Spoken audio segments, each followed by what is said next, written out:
Chapter 27 Becky's Picnic. The next day, Tom heard something that made him forget all about Indian Joe and the money. He heard that Becky Thatcher had returned home. What was even better was the news that she was going to have her picnic the next day, which meant that Tom could see her very soon. Early the next day, all of Becky's friends gathered at her home, ready to begin the picnic. Then they all walked down to the river to get on the riverboat that would take them to the park where the picnic would be held. Poor Sid had become ill, so he stayed home and was looked after by Mary. Before Becky left her home, her mother said to her, "Since you're going to be out so late today, why don't you just stay at one of your friends' homes near the river? You can just come back home tomorrow." "Okay, I'll stay at Susie Harper's." "Okay, she's a nice girl. Now, you be careful today." Once the boat arrived at the park, all of the children ran off it and immediately started playing in the forest. They ran about and shouted and laughed for a couple of hours until they started to get hungry. Then they all gathered near the boat and began to eat the food they'd brought with them. And once they'd finished eating, they relaxed for a while under the trees. After a while, someone shouted, "Let's go to the caves."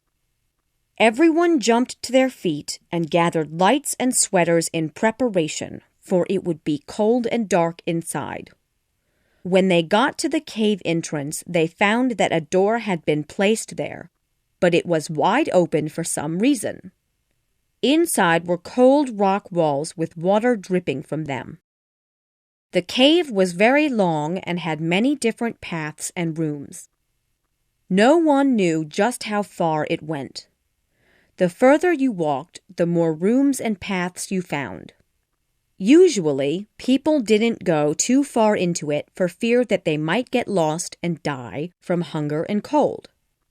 Most of the children walked for about a mile before turning around and meeting again at the entrance. When they had all come back to the entrance, they were surprised to see that the sun had almost gone down, and they could hear the boat's bell ringing, which meant that it was time for everyone to return.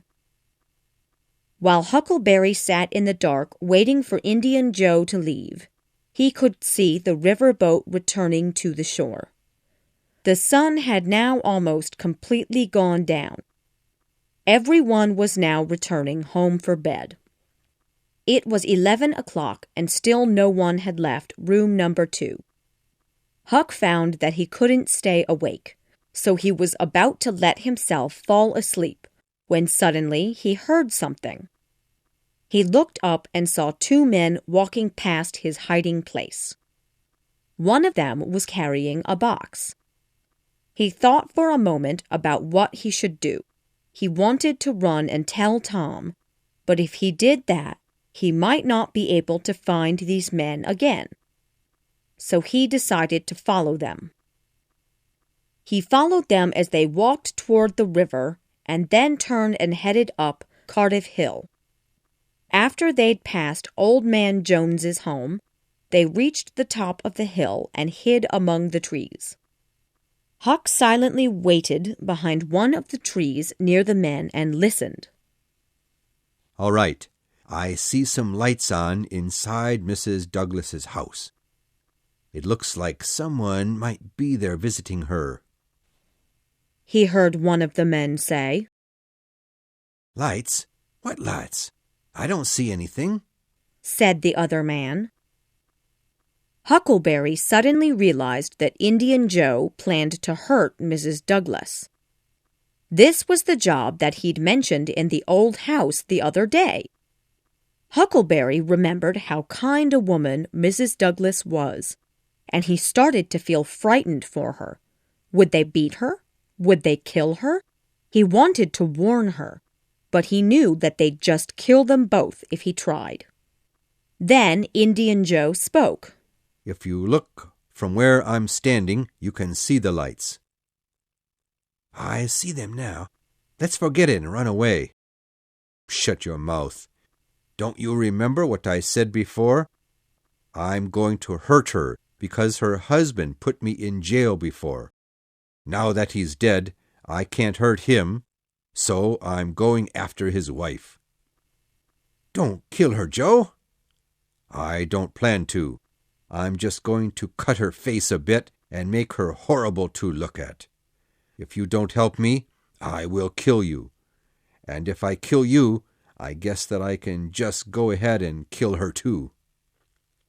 Okay. Let's just get this over with.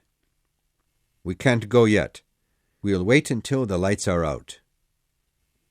This gave Huckleberry some time to try and find help. So he started to run back toward the village. Since Old Man Jones's house was closest, Huck went there first. He hit the door with his fists until Mr. Jones answered with his two big sons standing behind him. Who are you, and what in the hell are you doing knocking on my door at this late hour? Please, sir, I'm Huckleberry Finn. Quick, let me in before they see us. Huckleberry Finn? What kind of name is that? What do you want? Sir, Mrs. Douglas is in terrible trouble. She's a good woman. I don't want anything to happen to her, but you have to promise not to tell anyone I told you, or I might be killed. All right, boy. Tell us what's wrong. As soon as Huckleberry finished his story, Mr. Jones and his two sons were walking toward Mrs. Douglas's home with guns in their hands. Huckleberry was too afraid to follow them the whole way. He hid behind a rock and just waited.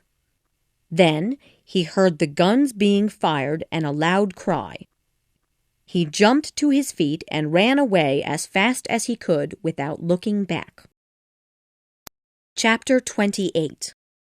Old Man Jones's Story. The next morning, Sunday morning, Huckleberry returned to Mr. Jones's home and knocked softly. Well, it's Huckleberry Finn again. Come on in, boy. It was strange for Huckleberry to hear someone be so nice to him. Once he entered the home, Mr. Jones said to him, We were hoping you'd come back last night. When the sun finishes rising, we'll all sit down to a nice hot breakfast. I'm sorry that I disappeared last night. I heard the guns and became frightened. I ran as far and as fast as I could. I came back now to find out what happened, and I didn't wait until sunrise because I feared those two men might see me.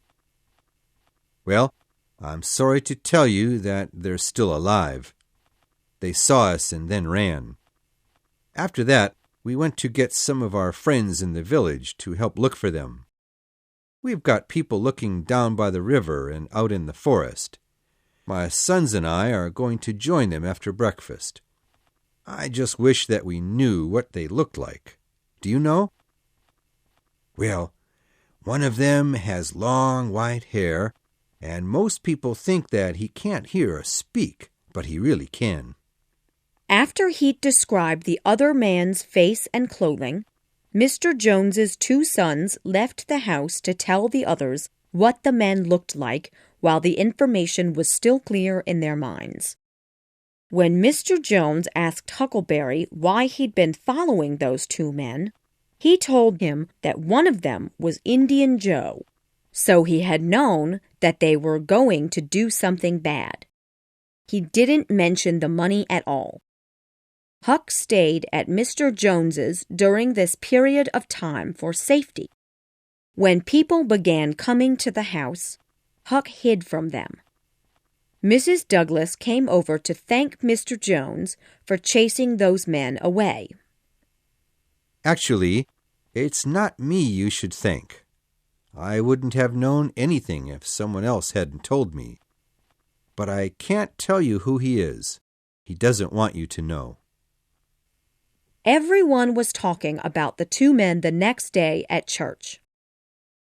As they left the church, Mrs. Thatcher said to Mrs. Harper, Those children must have really had fun yesterday. I can't believe Becky and Susie are still sleeping at your home. You mean Becky, your daughter? Yes. She told me that she was going to stay at your home last night. She did stay there, didn't she? No. Suddenly, Mrs. Thatcher stopped, her eyes filled with water. And at that moment, Aunt Polly joined them, saying, "Good morning, ladies. Mrs. Harper, Tom didn't come home last night. I assume that he just stayed at your home, and he didn't come to church this morning for fear that I'd be angry." "No, he didn't come to our home." She, too, had turned white now. They called Joe Harper over to them and asked him when he last had seen Tom and Becky, but he couldn't remember. Soon, everybody at the church knew that Tom and Becky were missing. All of the children who'd gone to the picnic were asked if they'd seen them on the boat, but no one remembered because it had been dark. Then one of them said that it was possible that they might still be inside the cave. Mrs. Thatcher and Aunt Polly both began to cry. And within 30 minutes, every man in the village was searching for the missing children.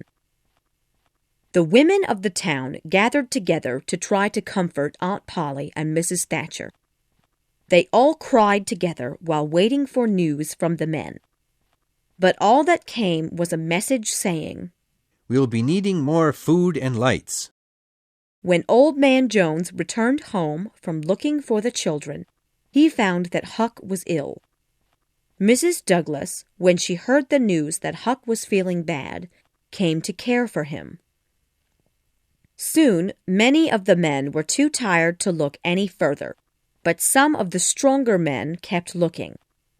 They went deep inside the cave to places they'd never known were there before. They shouted for the children to answer and shot their guns in the air for them to hear, but no reply ever came. One man found Becky and Tom written on one of the walls.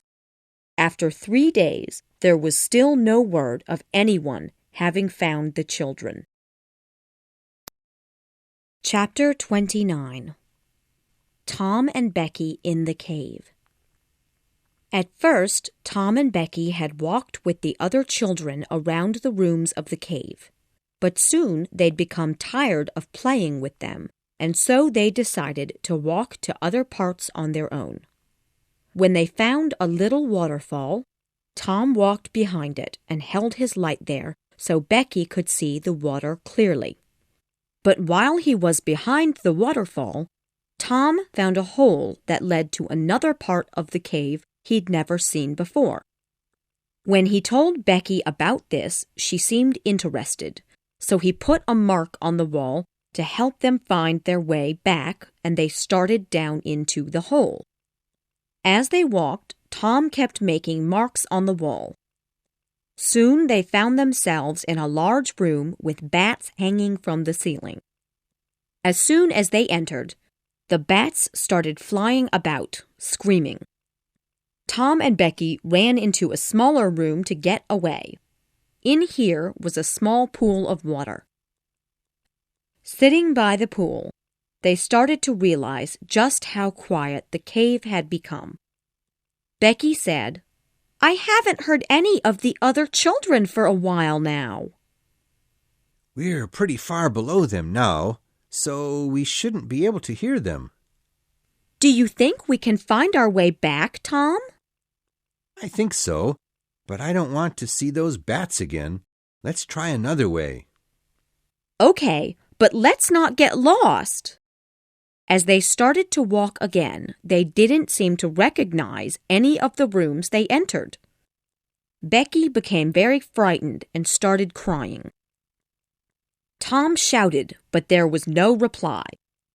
The quiet made Becky even more frightened, and even Tom now became afraid. "Let's just go back through the room full of bats. If we keep going this way, we'll just get lost." But Tom said, I'm so stupid, Becky. Ever since we started walking again, I haven't made any marks on the walls. Oh no, Tom! We're lost! We're going to die in this horrible cave. We should never have left the others. She fell to the floor, crying loudly. Tom sat down next to her and hugged her, trying to calm her down. He apologized to her for not being more careful. But she admitted that it was just as much her fault as it was his. They began walking again, and as they did, they talked about their friends, school, their families, and the sunlight. They started to walk again. Each had a light.